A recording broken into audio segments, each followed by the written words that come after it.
Hi hello welcome to Rafi theatre. நான் உங்கள் ரஃபி. இன்னைக்கு திரை விமர்சன நிகழ்ச்சியில் நம்ம பார்க்க போகிற படம் பாண்டிராஜ் இயக்கத்தில் ஜெயராமன், ஊர்வசி, சஞ்சனா, அனந்திகா, சாண்டி இவங்க நடிப்பில் வெளிவந்திருக்க படம் தான் பரிமளா அண்ட் கோ. இந்த படத்தோட கதையை பற்றி பார்த்தோன்னா, படத்தோட ஆரம்பத்தில் அப்பா ஜெயராம், அம்மா ஊர்வசி வந்து சஞ்சனா, அனந்திகாங்கிற ரெண்டு பிள்ளைகளோட வந்து யோகிபா வீட்டு மாடியில் வாடகைக்கு குடியிருக்கிறாங்க. இந்த ரெண்டு பொண்ணுங்களும் வயசுக்கு வந்த பிள்ளைங்க இல்லையா, ஸோ அதனால் வந்து லவ் டார்ச்சர் பண்ணுறானுங்க ரெண்டு பேர். மூத்த பொண்ணுக்கு ஒருத்தனும் ரெண்டாவது பொண்ணுக்கு இன்னொருத்தனும் சேர்ந்து டார்ச்சர் பண்ணுறாங்க. இது பார்த்தா நாளடைவில் வீட்டு வாசல்லே வந்துட்டு ஏய் மாமா கட்டி கொடுக்குறியா, ரெண்டு பொண்ணை கட்டி கொடுக்குறியா, அந்த மாதிரி பயங்கரமாக டார்ச்சர் பண்ணுறாங்க. இப்போ என்ன செய்யறதுன்னு சொல்லிட்டு போலீஸ் ஸ்டேஷனுக்கு போனால் பார்த்தா அவங்க ரெண்டு பேர் பெரிய ரவுடி. ஸோ என்ன செய்யலாம்னு சொல்லிட்டு இருக்கும்போது பேசாமல் கொண்டுலாம் போல அப்படின்னு சொல்லிட்டு 4 பேருமே பிளான் பண்ணிருக்காங்க. ஒரு நாள் வந்து வெளியில் வந்து பார்க்குறாங்க, உண்மையிலேயே வந்து ரெண்டாவது பொண்ணை டார்ச்சர் பண்ணாங்க வந்து இறந்து கிடச்சான். இப்போ யார் கொலை பண்ணியிருப்பான்னு சொல்லிட்டு ஒருத்தருக்கு ஒருத்தர் மூஞ்சியை பார்த்துக்கிறாங்க. இந்த 4 பேருக்குள்ள ஒருத்தர் தான் கொலையாளி அப்படிங்கிற மாதிரி ஒரு கிட்டத்தட்ட முடிவாகுது. அந்த கொலையை பண்ணது யார், உண்மையிலேயே அந்த 4 பேர் தானா, இல்லை இதை தாண்டி வெளியில் ஏதாவது பகை மூலமாக அந்த கொலை நடந்துச்சா, எப்படி நடந்துச்சு, எதுக்கு நடந்துச்சுங்கிற சொல்கிறதாங்க இந்த படத்தோடைய கதை. ஒரு அழகான குடும்ப பின்னணியில் உருவாகிற படங்களையே எடுத்து கொடுத்த நம்ம பாண்டிராஜ் சார் வந்து முதல்ல வந்து கதகளிக்கு அப்புறம் வந்து ஒரு கிரைம் த்ரில்லர் மாதிரி ஒரு படத்தை கொண்டு போகலான்னு சொல்லிட்டு அவர் பிளான் பண்ணியிருக்கிறாரு. அதில் உருவானது தான் இந்த பரிமளா அண்ட் கோ. படத்தோட ஒன்லைனை பார்க்கும்போதே தெரிஞ்சிச்சு இந்த படம் வந்து ஒரு அருமையான கிரைம் த்ரில்லராக போக போகுது. அப்படி தான் நம்ம நினச்சி போய் உட்காந்தோம். படம் ஆரம்பிக்கும் போதே அந்த படத்தோட டெம்போவே வந்து பார்த்திங்கன்னா ரொம்ப ஸ்லோ அடிச்சு பயங்கர ஸ்லோ ட்ராக்காகவே படம் போய் ஃபர்ஸ்ட் ஹாஃப் வர முடியுது.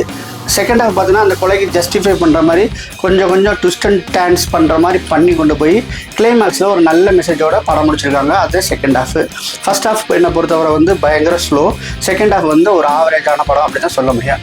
படத்தோட ஹீரோ வந்து அந்த ஃபேமிலியை கேரி பண்ணுறது யாருன்னா அப்பாவும் அம்மாவும் ஜெயராமும் ஊர்வசியும் மேட் ஃபார் ஈச் அதர்ங்கிற மாதிரி ஒரு நல்ல 2 பேரும் வந்து புருஷன் பொண்டாட்டி காமோ வந்து நல்லாவே ஒர்க் அவுட் ஆகிருக்குது. அவங்கள பார்த்தாவே சொல்லிடலாம் இவங்க ஒரு புருஷன் பொண்டாட்டின்னு. அதே மாதிரி 2 பொண்ணுங்களுமே பார்த்தீங்கன்னா செம்ம க்யூட்டு, செம்ம அழகு, செம்ம கொள்ளை அழகு. அதே மாதிரி வயசுக்கு தகுந்த சேட்டையும் அவங்க பண்ணுறாங்க. முதல் பொண்ணு வந்து வழக்கம் போல் ஒரு குடும்பத்தில் இருக்க முடியா, அது மாதிரி வந்து திமிர்த்தனமாக ஒரு ராங்கியாக ஒரு பயங்கரமான ஒரு ஸ்போர்ட்ஸான ஒரு பயங்கரமான பாசிட்டிவ் கேலாக இருக்குது, ஒரு ஆட்டிடியூடு உள்ள கேலாக இருக்குது. ஆனால் செகண்ட் பொண்ணு பார்த்தீங்கன்னா கொஞ்சம் அமைதியான சுபாவம் கொண்ட 2வது பொண்ணாக இருந்துகிட்டு இருக்குது. ஆனால் பிரச்சனை யாருக்கு வருதுன்னா 2வது பொண்ணுக்கு தான் பிரச்சனை வருது. ஸோ இந்த மாதிரி கதையை நகர்த்திருக்காரு பாண்டியராஜ் சார். ஜெயராம் சாரை பொறுத்தவரை ரொம்ப நல்லாவே ஆக்ட் பண்ணியிருக்காப்புல, பயங்கரமாக ஆக்ட் பண்ணியிருக்காப்புல. இதில் வந்து எந்த சந்தேகமே இல்லை. அவர் கொடுத்த ரோலை செட்டிலாக இருக்கார். இருந்தாலும் அவருடைய முறையான பாடி லாங்குவேஜும் அந்த டைலாக் டெலிவரியும் அந்த படத்தில் மிஸ்ஸிங். அதே மாதிரி ஊர்வசி மேம் தனியாகவே 2.5 மணி நேரம் படத்தை கேரி பண்ணி கொண்டு போகிற அளவுக்குள்ள கட்ஸ் உள்ள ஒரு கேரக்டர் வந்து ஊர்வசி மேம். அவங்களும் பார்த்தீங்கன்னா இந்த படத்துக்கு பாண்டியராஜ் சார் என்ன சொன்னாரோ அதை மட்டும் செஞ்சுட்டு வேலையை பார்ப்போம்னு சொல்லிட்டு அவங்களும் வந்து என்னமோ எதை சொல்கிறது ஒரு காசுக்காணி நடித்தது மாதிரி ரொம்ப யதார்த்தமாக பண்ணுறேன்னு சொல்லிட்டு அவங்க பண்ண விஷயமே பார்த்தீங்கன்னா இது வந்து வழக்கமான ஊர்வசி கிடையாது, எங்கேயோ மிஸ் ஆகிட்டாங்க அப்படின்னு சொல்கிற அளவு தான் அவங்களுடைய பெர்ஃபார்மன்ஸ் இருந்துச்சு. சஞ்சனா கியூட் அவ்வளோ அழகாக பண்ணியிருக்காங்க. அவங்களுடைய ரோலை வந்து ரொம்ப சிறப்பாக பண்ணியிருக்காங்க. அருமையான மூத்த மகளாக வர்றாங்க. அவங்களுக்கு வழக்கம் போல் லவ் அந்த மாதிரி ஒரு சின்ன ட்ராக்கு. ஸோ அதில் வந்து ரொம்ப பொருத்தமாக இருந்தாங்க, ரொம்ப அழகாக இருந்தாங்க, ஒரு ஹோம்லி லுக்கில் இருப்பாங்க. அனந்திகா அவங்களும் பார்த்தீங்கன்னா அவங்க கேரக்டருக்கு பின்னி எடுத்துட்டாங்க. அக்கா தங்கச்சிக்கு வர சண்டைகள், சில்மிசங்கள், ஸோ 2 பேருக்கும் உள்ள இது அடுத்தவன் பார்க்குறது, அடுத்த சைட் அடிக்க வரானா அது எப்படி ஃபேஸ் பண்ணுறது, இதில் எல்லாமே அவங்களுமே பூந்து விளையாடுறாங்க. இந்த கேரக்டரை பொறுத்தவரை 4 பேருமே நல்லா நடிச்சிருக்காங்க. இதை இன்வெஸ்டிகேஷன் பண்ணுற ஆஃபீஸராக வந்து நம்ம மிஸ்கின் சார் வர்றாரு. அவர் பார்த்தீங்கன்னா வழக்கமாக அவர் என்ன பண்ணுவாரோ அதை விட இதில் கம்மியாக தான் பண்ணியிருக்காப்புல. அவருக்கும் பார்த்தீங்கன்னா பொருத்தமான ரோலாக இல்லை. கிளைமேக்ஸில் ஒரு சின்ன ட்விஸ்ட் இருக்குது, அதில் வந்து அவர் வந்து ஸ்கோர் பண்ணிடுறாரு. மற்றபடி வந்து ரொம்ப யதார்த்தமாக பண்ணுன்னு சொல்லிட்டு ரொம்ப கிரிஞ்சாக தான் அவர் பண்ணியிருக்காரு. என்னை பொறுத்தவரை மிஸ்கின் சார் வந்து இதில் நம்மளை வந்து கிரிஞ்சு பண்ண ஆரம்பிச்சிட்டாருன்னு தான் சொல்ல முடியும். சாண்டி அவர் தான் 2வது பொண்ணை டார்ச்சர் பண்ணுற ஒரு காதலனாக வர்றாங்க. அந்த லோக்கா படம் வந்ததுலேருந்து வழக்கம் போல் லென்ஸ்லாம் வச்சுக்கிட்டு ஒரு மாதிரி வாம்பயர் மாதிரி அந்த ஸ்டைலு ஆட்டிடியூடு எல்லாமே காமிக்கிறது பார்த்தீங்கன்னா செம்ம போர் அடிச்சிச்சு. சாண்டி மாஸ்டர்கிட்ட ஏன் இந்த மாதிரி ஒரு இதை வந்து சாண்டி மாஸ்டர் ஏன் இப்படி யூஸ் பண்ணீங்கிறது சரியாக தெரியல. இந்த படத்துக்கு சாண்டி மாஸ்டர் தேவையில்லை. அவருக்கு ஆடுறதுக்குள்ள ஸ்கோப் ஒன்று கிடச்சிச்சு, அதில் கூட வந்து சரியாக ஆடலை. ஒரு மெலோடி ரகமாக போட்டாங்க ஒரு சாங்கை. ஸோ அந்த மாதிரி பண்ணி சாண்டி மாஸ்டர் சரியாகவே யூஸ் பண்ணலை. சாண்டி மாஸ்டர் இந்த படத்துக்கு வந்து தேவையே இல்லைங்கிற மாதிரி தான் இருக்குது. இந்த படம் வந்து ஒரு காமெடி ட்ராமாவா, இல்லை வந்து ஒரு ஆக்ஷன் ட்ராமாவா, இல்லை வந்து இது ஒரு க்ரைம் த்ரில்லரா, இல்லை ஒரு ட்ராமாவா, இதுலேயுமே சேர்த்து இல்லாமல் அங்கங்கே கொஞ்சம் போட்டு மிக்ஸ் பண்ணி போட்டு உருட்டி வாயிலெல்லாம் தள்ளின மாதிரி தான் இந்த படத்துடைய ஜானரே இருக்குது. ஸோ அதனால் வந்து நம்ம எதை நோக்கி போகிறோங்கிறது வந்து நம்ம வந்து சரியாகவே நம்ம ஜட்ஜ் பண்ண முடியல. கதை அங்கேயே சுற்றிக்கிட்டு இருக்கு. யோகி பாபு இந்த படத்தில் அவர் ஏன் நடிச்சாருங்கிறது அவருக்கே தெரியல. அவர் பார்த்தாருன்னா அவரே வந்து அவர் கணத்தில் அரைஞ்சுக்குவார். அந்த மாதிரி ஒரு கேரக்டர் பண்ணியிருக்காரு. ஹவுஸ் ஓனர் கேரக்டரு எந்த விதத்துலையும் ஒட்டவே இல்லைங்க. ஒரு ஹவுஸ் ஓனர் வந்து என்ன மாதிரி பண்ணுவானோ அதை கூட வந்து சரியாகவே பண்ணலை.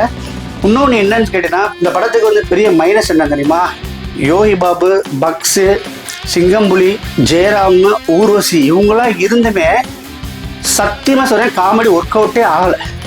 நீங்கள் எங்கேயுமே சிரிக்க முடியாதுங்க.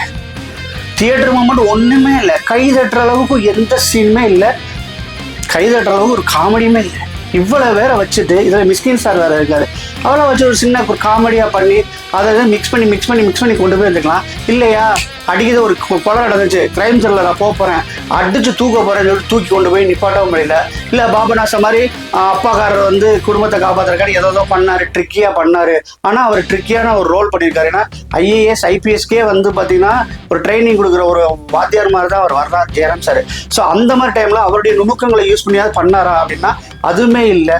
காமெடி வந்து எங்கேயுமே ஒர்க் அவுட் ஆகலை. காமெடிக்கு நீங்கள் போனீங்கன்னா நீங்களே வந்து என்ன சொல்கிறது, காமெடியை பார்க்காத இந்த படத்துக்கு போனீங்கன்னா மண்ணை கவிடு தான் வருவீங்க. அந்தளவுக்கு வந்து ஒரு கிரிஞ்சான ஒரு படத்தை தான் இந்த படம் வந்து நம்மளுக்கு வந்து ப்ரெசென்ட் பண்ணியிருக்காங்க பாண்டியராஜ் சார். ஏன் பாண்டியராஜ் சார் இப்படி ஒரு படத்தை எடுத்தார்? அவருக்குள்ளே ஸ்டஃபே வந்து ஃபேமிலி ஓரியன்டாக படம் பண்ணுறதுல பயங்கரமாக இருக்கும். கடைக்குடி சிங்கமாக இருக்கட்டும், நம்ம வீட்டு பிள்ளையாக இருக்கட்டும், இதெல்லாம் வந்து யதார்த்தத்தின் உச்சம். அப்படியே வாழ்வியலை வந்து அப்படியே கண்ணு முன்னாடி இழுத்திருப்பார். ஸோ அப்படியே நம்ம நெஞ்சு வந்து படபடக்கும். அந்தளவுக்கு வந்து படம் பண்ணுறவர் வந்து இந்த மாதிரி ஒரு படத்தை இந்த ஜானர் எடுத்து பண்ணார். சீக்கிரமாக முடிச்சு ஒரு படத்தை விடுவோம்னு சொல்லிட்டு பண்ணாரா? அவருடைய கவுண்டிங் வந்து கூடட்டும், எண்ணிக்கையில் வந்து ஒரு படம் எக்ஸ்ட்ரா போடணும்னு நினச்சாருன்னு தெரில. உண்மையிலே நான் ரொம்ப டிசப்பாயிண்டட் தான் இந்த படத்தை சொல்ல முடியும். அதுக்கடுத்து பார்த்தீங்கன்னா சுவாரஸ்யமான சீனுன்னு சொல்லிட்டு இந்த படத்தில் ஒன்றுமே இல்லைங்க. எந்த சீனையும் வந்து நம்ம எடுத்து டீகோட் பண்ணி எவாலுவேட் பண்ணி சொல்கிற அளவுக்கு எந்த ஒரு சீனுமே இல்லாதது வந்து பயங்கர வருத்தமாக இருக்குது. முடிவில் என்ன சொல்கிறாங்க கிளைமாக்ஸ்ன்னு கேட்டிங்கன்னா, ட்ரக் ஃப்ரீ ஸ்டேட்டாக வந்து மாற்றணும், அதுக்கு சில விஷயங்கள்லாம் பண்ணுங்கிற மாதிரி ஒரு விஷயம் சொல்லியிருக்காங்க. இதுக்கே நாங்கள் 138 நிமிஷம் உட்காரணும் அப்படிங்கிற மாதிரி தான் படம் முடிஞ்சிச்சு. என்னை பொறுத்தவரை இந்த படம் வந்து ஒரு பிலோ ஆவரேஜ் மூவியாக தான் நான் சொல்வேன். இந்த படத்துக்கு என்னுடைய மார்க் பார்த்தீங்கன்னா 10க்கு 5.7 தருவேன். மீண்டும் வேறொரு வீடியோவில் சந்திக்கிறேன். அதுவரை பாய். பரிமளா அன்கோ தேடி வந்து மிஸ்கின் சார் வந்து வீட்டுக்கு வந்துடுறாரு. வீட்டுக்கு வந்தவொன்னு பார்த்தோன்னா வீடு பூட்டி கிடக்கு. எங்கேயா போயிருக்காங்கன்னு சொல்லிட்டு ஹவுஸ் ஓனர் யோகி பாப்கிட்ட கேட்குறாப்ல. அப்போ யோகி பாப் சொல்கிறார், சார் அவங்க வந்து எஸ்கேப் ஆகிட்டாங்க சார் சொல்கிறாப்ல. ஃபோன் போர்டு அப்படிங்கிறாங்க. ஃபோன் போடுறாங்க. ஃபஸ்ட்டு கால் பண்ணுறாங்க, ரிங்கு போகுது எடுக்கல சார்ன்னு சொல்கிறாங்க. அடுத்து பார்த்தா பிளாக் பண்ணிடுறாங்க. சார் பிளாக் பண்ணியிருக்காங்கன்னா அன்பிளாக் பண்ணுறவரை நீ ஃபோனை அடிச்சுக்கிட்டே இரு அப்படிங்கிறாப்லங்க. இது ஒரு காமெடியா? நம்மளால என்ன நினச்சிக்கிட்டு இருக்காங்க அவங்க?